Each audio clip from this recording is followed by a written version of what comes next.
Big Bank Hank. Wack looking crazy because the lawyer's shooting down every point he's trying to make.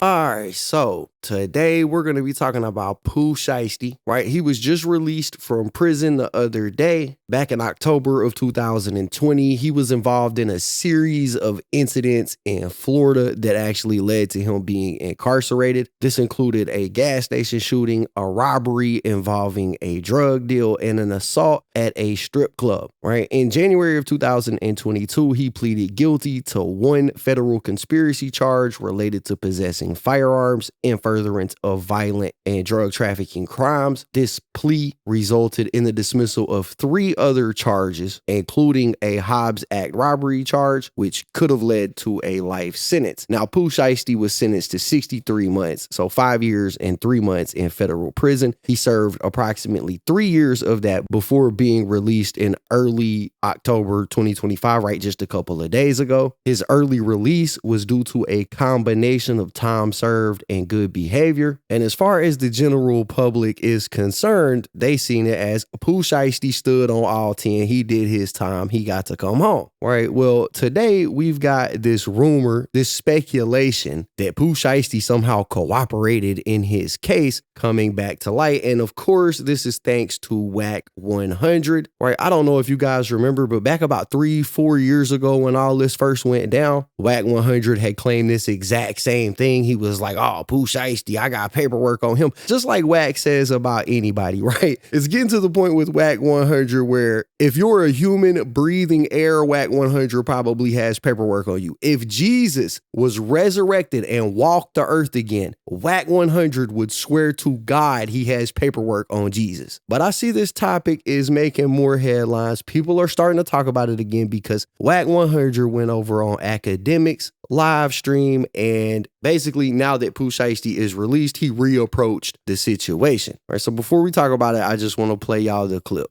We got to get the official certification. I announced it on the gram.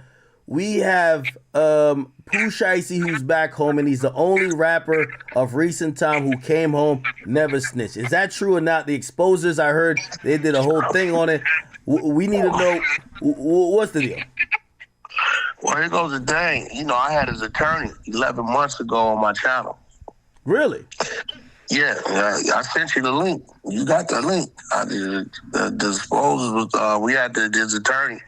But he made some points. We made some points. But the point that he had to clear up, he was supposed to send the paperwork, and he gave me his word he was going to send it, and he never sent it. Now, I will tell you this. I looked at my phone today, and the Exposer's been working overtime, and they got all kind of new paperwork. Wait, what? And I ain't ready. But the way they talking crazy on this text blast, hold on, I'm gonna send it to you so you see it. I ain't ready. They been working. Wait. You think I'm fucking around? Hold on, what? You think I'm fucking around? Bro, I haven't. Listen, well, you're gonna see. They let me know, hey, we got a motherfucking problem. And they serious. And I'm gonna be, look at your text, right?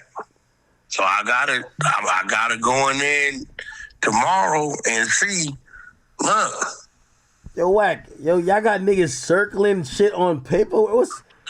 Bro, this is the real motherfucking operation, bro. Nigga, I got 51 spies. Then you got the Exposers. We got paralegals, we got attorneys, we got motherfucking PI, we got all. Bro, you looking at, am I capping? Look, I haven't even had a chance to respond but once. You see they at me. Look, you reading it. They got the PDFs. I don't even want to open the PDFs. Yo, Wack. They done found everybody proffers. Wack, please just delete this message thread, man. Bro, Pooh Shiesty, whoever victim 1 and 2 is, listen, bro. Look, you see what I'm saying. I haven't even had a chance to address it, but I will tell you this, that when we had his attorney on, didn't I send you the link? Okay, so as you can hear, Wack100 is heavily implying that he has some type of paperwork on Pooh Shiesty, right? It's crazy that this is making its way around the news cycle right now, because like I said, this actually happened 3 years ago. Wack 100 went through this exact same process. And it all basically comes from an excerpt from the paperwork where everybody involved took plea deals. Wack 100 is basically like, there's a lot of names in his plea deal. He admitted to a lot in that plea deal, so he's snitching. The excerpt said, as part of the plea, Williams Jr., that's Pooh Shiesty, admitted to participating in the conspiracy on the following 3 occasions. First, on July 7, 2020 in Memphis, Pooh Shiesty was inside a car when an occupant of the car discharged a firearm at a gas station. Second, on October 9th in Bay Harbor Islands, Florida, Pooh Shiesty and his co-conspirators arrived at a meeting to acquire marijuana, codeine, and sneakers. During the meeting, members of Williams' group brandished firearms and assaulted 2 victims. Following the assault, the group departed the scene with the victims' marijuana, codeine, and sneakers. And then third, on May 30th, 2021, Pooh Shiesty assaulted a victim with a firearm at a Miami strip club. Okay, so the part that basically Wack 100 has been claiming says Pooh Shiesty snitches, where it said he admitted to participating in these 3 separate crimes. Except the problem is Pooh Shiesty didn't just admit to it and give a proffer out and say, oh, I didn't do it. Them dudes are the ones who did it. Everybody here admitted that this is what happened. Everybody that was involved in the case, they all took the exact same plea deal, right? And back 3 years ago, when this all first broke into the news, Pooh Shiesty actually responded to Wack 100. Y'all be letting that fat, bald-headed, relevant ass nigga always voice his opinion on shit and shit, man. That ain't shit about John Gangster, cuz. My nigga ain't snitched on no nigga, never been break the fold. Why you think my nigga ain't got no break? Why you think he ain't bounced back out like the rest of these rappers? Fuck you to my nigga. Taking that shit to the tip. You cooperate with rats, nigga. You deal with rats. Come on, man. What even speaking on gangster shit?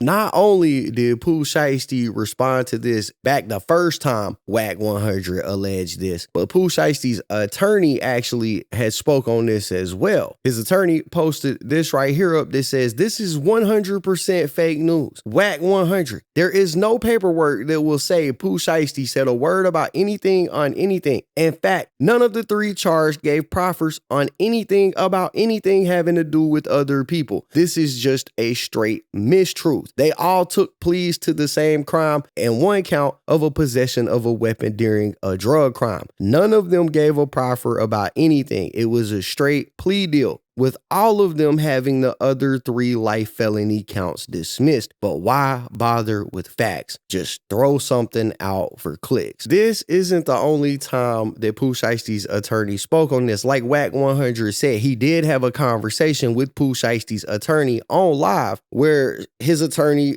tried his hardest to clear this up with Wack 100, right? But because Wack 100 is who he is, he could never be defeated. He'll argue until the air runs dry in his lungs. If he has to, he will spend a solid 12-hour work shift on Clubhouse arguing with somebody until they give up and he can claim he won the argument, right? But here is how that conversation kind of went. Now, this was a 2-hour conversation, so this is just a small part of it, but this is essentially how that conversation went. This is one of those situations that's a little touchy to me because I know him, I know his family, I know the label we signed to. But I also understand the streets and I understand these YouTubers and the narratives and what they're reading. To my understanding, there's a statement in this document that says, in this case, there was a very strong factual proffer made by the government. Okay? In the world of the streets, when they hear proffer, right? Automatically assume cooperation. The verbiage of that is a government factual proffer is a meeting between a criminal defendant or witness and the government where the defendant shares information with the government in exchange for limited immunity. For all of y'all don't know, Napoleon is Pooh Shiesty's actual legal attorney that handled his case. So he has more in-depth paperwork, more in-depth information than what I consider to be shallow. Now, Napoleon, I want you to authenticate, right, that is a line in Pooh's document. In this case, there was a very strong factual proffer made by the government. And That's not a line in any document that I've seen. I got this from his father, right? This document came from his father, so I want to send it to you. We represent a movement called the Exposers, and we're not here just to expose people on bad shit, but we're here to Mhm. clear things up. Okay, so what you're looking at right now Uh huh. is that this is, I don't know if this is a document in his case, but this looks like a legal filing by an attorney, and it just says in this case there was a very strong factual proffer made by the government, and the appellant's sworn adoption of this proffer also clearly establishes his guilt of the killing of David Jones. Pooh Shiesty wasn't on trial for the killing of David Jones, so I don't know specifically where this Okay. document came from in the case I Now, was representing on. now Napoleon. You gotta love how the attorney immediately shut Wack100 down. Like, look, bro, I don't know what document this is you got, but this is about a murder. Pooh Shiesty wasn't even on trial for a murder. You gotta just appreciate how in less than like literally 2 seconds that lawyer shut that whole thing down. But look, let's keep going. So let me actually read you the factual proffer that was used in the case. It says that the United States of America and the defendant's counsel agree that had this case gone to trial, the United States would have proven the following facts, amongst other, occurred in Miami-Dade County, Southern District of Florida, and elsewhere, beyond a reasonable doubt, and that such facts are sufficient to establish the defendant's guilt to the offenses charged in the indictment. So that is a quote directly from the factual proffer in Pooh Shiesty's case and his co-defendant Bobby Brown's case. Every single defendant in federal court, if they want to plead guilty to the offense charge, they have to sign a factual proffer statement because the courts require defendants to admit to their guilt if they're pleading guilty. Okay, If a Mr. defendant Napoleon. will not admit to the factual proffer, the judge will force them to go to trial.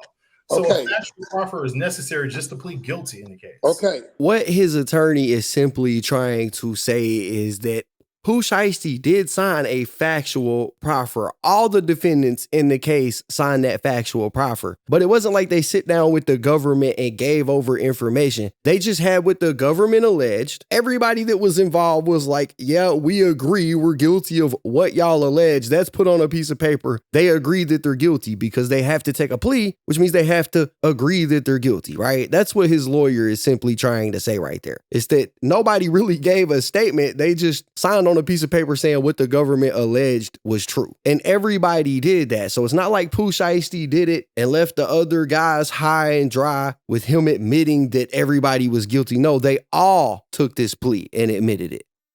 So we agree that he signed a factual proffer. We can agree on that. Of course, just like every Now, other defendant who pleads guilty. okay. The proffer, is it sealed? Is it something that nobody can see? See, now there you go. So you're listening. It's interesting that No, you use those words. I'm asking you. No, I'm I know, not- but I want to answer that. And it's two Go parts to the question. Go ahead. Because the factual proffer, for purposes of a plea, is not sealed. That is Great. a court record. It's a public document. Great. If someone was cooperating with the government and gave a proper statement to the government, that document would be sealed, and it's not a public record. I'm glad you said that because you just gave me two examples of if you gave up information or snitched, right? Then that proffer, correct me if I'm wrong, that proffer would in fact be sealed. Correct. Okay. This type of proffer that Pooh Shiesty signed to, which you're saying your client just signed to admitting to his crime only, right? Right, correct. It's available. That's available as a public record, just like every other defendant who actually pleads guilty to a particular offense, gives a factual proffer, and takes a plea. That is a public record, and you can actually see what's written in the factual proffer. I want to correct something too. So there is a safety valve, and I want to. This is something. Okay, too stop right now. Go ahead. Are you saying because a lot of people, we gotta know, we understand it. My panel Right. understands it, but we got a lot of people in the chat. So Mhm. you're saying Pooh Shiesty does have a safety valve? No, I'm not saying that Pooh Shiesty has a safety valve. Okay. I was just about to correct your contention that if a person cooperated with the government, that's the only way you can get safety valve. People can get safety valve without cooperating with the government. Like, for example, if you're a first-time offender and you don't have the requisite criminal history points, you can get safety valve just because you don't have a criminal history. All right, for legal speak reasons, I'm sure some of y'all don't know what they're talking about right here. A safety valve is basically a federal law that allows a judge to bypass mandatory minimum sentences for certain individuals. Most of the time, it's low-level offenders or non-violent drug offenders who have limited criminal history. And what Wack100 is about to get into is the 5 specific criteria that somebody has to meet in order to have a safety valve. And those 5 specific criteria are having a minimal criminal history, not being a leader in the offense, not using violence, and providing all known information about the offense to the government. That's what Wack100 is about to try to hit on. And so he's cleverly using the wording of the 5 criteria to imply that Pooh Shiesty gave them details, right? I just wanted to get that out there because I know some people may be a bit confused about what they're talking about. There's 5 points to a safety valve. A, that you do not have a prior criminal record. B, you're not head of the criminal organization. Correct. C, there was no violence in the crime. D, you took your plea in a timely manner. Correct. And E, the 5th one is you cooperated with the government. Those are the 5 elements. Right. So by the book. No, that's not accurate. There are plenty of people who did not cooperate with the government that did not, that are still eligible for a safety valve. So you can get a safety valve as a first-time offenders. As a matter of fact, a lot of people get safety valve for certain type of cases where it's not related to violent crimes or drugs or things like that. It's inaccurate to say that somebody got a safety valve and that means that they cooperated with the government. All that means is that. Go ahead. Okay, so Wack is an expert manipulator. The lawyer was trying to finish what he was saying right there, but Wack interrupts him. What the lawyer was gonna say is that actually the 5 points don't require cooperation. Instead, they require full truthfulness during debrief, which could just simply be agreeing to what the government accuses you of, not necessarily you giving over details they didn't know. But Wack cut him off, wouldn't let him finish his sentence, because what his attorney was going to say, in addition to that, was that Pooh Shiesty didn't even have a safety valve on his case. Right, so you guys see how Wack kind of takes the information, he manipulates it, makes it about one thing. He tries to basically pull the wool over your eyes because they get into this whole dialogue about it, and Wack is coming off as if Pooh Shiesty has one, but Pooh Shiesty didn't have one. And I want to make something clear too. Every single defendant in this case signed the same factual proffer. Okay, all we get that, huh? We get that, but it's been cases where every single defendant signed a proffer and all of them told too. So, and we're not concerned with the other ones. We just concerned personally with Pooh.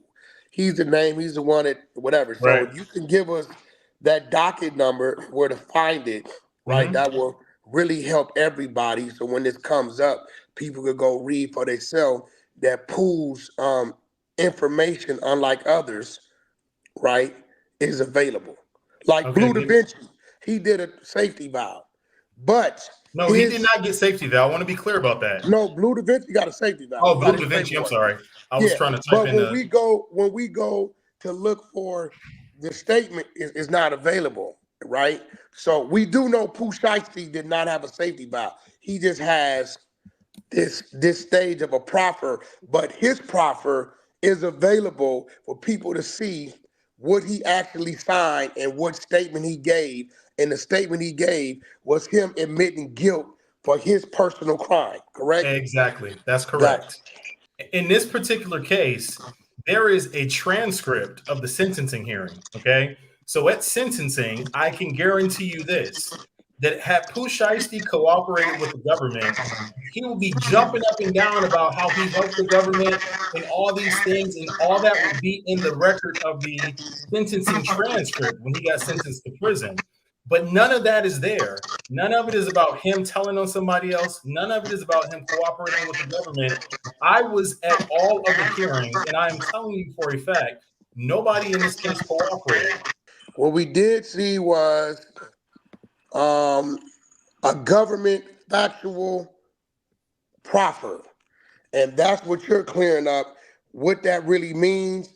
And the government factual proffer in Pooh Shiesty's situation, unlike other proffers, is available public record where you can actually see everything that was said and everything that was agreed upon and signed off by Pooh Shiesty. Am I correct?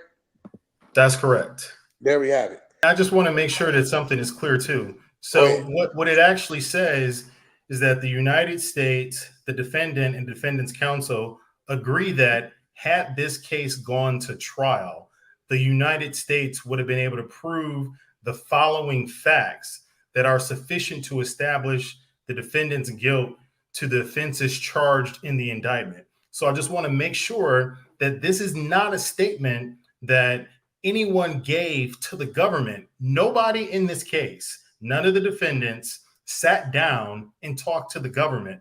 This document was prepared by the government, that was reviewed by counsel, all of us, and we agreed, all of the defendants, that this is the factual proffer for everybody. So it begs the question, who did he snitch on if everybody signed this same factual proffer? You found the I have. So the factual number proffer was given on January 4th of 2022. It's docket entry number 154. Now, from here, the lawyer has told him what the document was, how he could get the document. Wack wants him to provide the document. And the lawyer makes a point multiple times to say, I cannot put it on the live stream, right? But if you have an attorney, go get the document. What you do is what you do. I represented Pooh Shiesty, so I have to be careful about what I share. At the beginning in the clip with the academics, we heard him say, oh, the lawyer was supposed to send me a document. He never sent me the document. This is what he's talking about. Could you provide me with that document, right? Me personally, so I can, it doesn't have to be right now. It could be after we're done. Because what I'm saying is, if it's in favor of Pooh, then I don't think that should be a problem. Right. All right. So we'll handle that.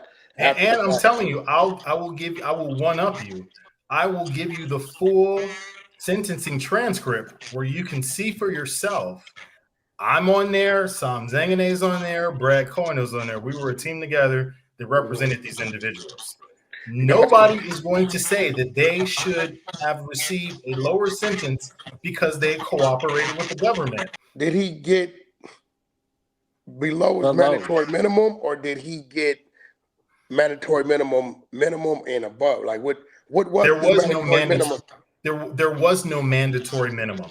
The way that it happened is that he pled guilty to one specific count in the indictment that did not have a minimum mandatory sentence. So therefore, the federal sentencing guidelines kick in, and you get to argue about what the guideline range should be. So what I'm asking you, Napoleon, is usually they'll say, okay, mandatory minimum 60 months, and it can range up to 98 months. I'm just giving a, right. Example, what you're talking about is the guideline range. Yeah, yes. So there was a superseding indictment that charged him with several different counts. Everybody with several different counts. Hobbs Act robbery, conspiracy to commit Hobbs Act robbery, and all these other things. We were going to trial. We were preparing for trial. We flew to Memphis. We flew to all these different places because the government was trying to get us to plead to something that we just were not going to do. They were, 22 years old around that age at the time, and spending 20 years of your life in jail just didn't make any sense. So as a compromise, the government offered everybody in this case to plead to one count of conspiracy to possess firearms in furtherance of a violent and drug trafficking crime. Okay, so that's what they actually pled guilty to. Now, that particular portion of the United States Code or that particular crime does not have a specific offense level. Okay, so what does that mean? You have to look at the facts and the circumstances of the case to determine what the guideline range should be. The government was trying to hold Bobby Brown, Pooh Shiesty, and everybody else to the firearms conspiracy charge in furtherance of an attempted murder. All right. The government was trying to say that the applicable guideline range should be 97 months. Now, again, there's no minimum mandatory penalty, but they were saying that the guideline range should be 97 months. We argued that it was not a robbery. This, at best, was an aggravated assault. And we said that the guideline range should have a lower offense level based on the fact that this is an aggravated assault. If you look at the sentencing hearing transcripts, the judge ultimately agreed with us after looking at the video that this was not a robbery. This was an aggravated assault. So therefore, the guideline range substantially decreased down to approximately 46 months, and that's what the judge sentenced them to. The government was asking for a whole lot in the beginning. They changed their position, dropped down, and then the judge still ultimately agreed with us that the guideline range should be lower than what the government was suggesting because you got to get you a paid lawyer, and that's what happens when you do. So at the end of the day, the 97 months after you guys argued what certain charges shouldn't be, what did it come down to? To the 46 months. Actually, Pooh's was a little bit higher because he had two offenses that were on camera, and the judge found that it was a aggravated assault for the incident in Bay Harbor Islands, and then also the one that was in the Gentleman's Club. Now, that conversation goes on for about another hour and a half, but that is the general gist of what the conversation was. If you ask me, Pooh Shiesty's lawyer did a wonderful job at clearing this up 11 months ago, because mind you, this interview was 11 months ago, but for some reason, here we are, Wack100 is back at it again, talking about Pooh Shiesty's got some paperwork on him that makes him look bad. And I mean, man, at this point, like I said at the beginning, if Jesus was walking around, Wack100 would have paperwork on him. You know what I'm saying? But basically, at this point, y'all gotta let me know what y'all think about all this in the comments down below. Don't forget to hit the like button, subscribe, tap the notification bell so you get notified every time I upload a video. And as always, it's been fun rocking with y'all, man. I'm out.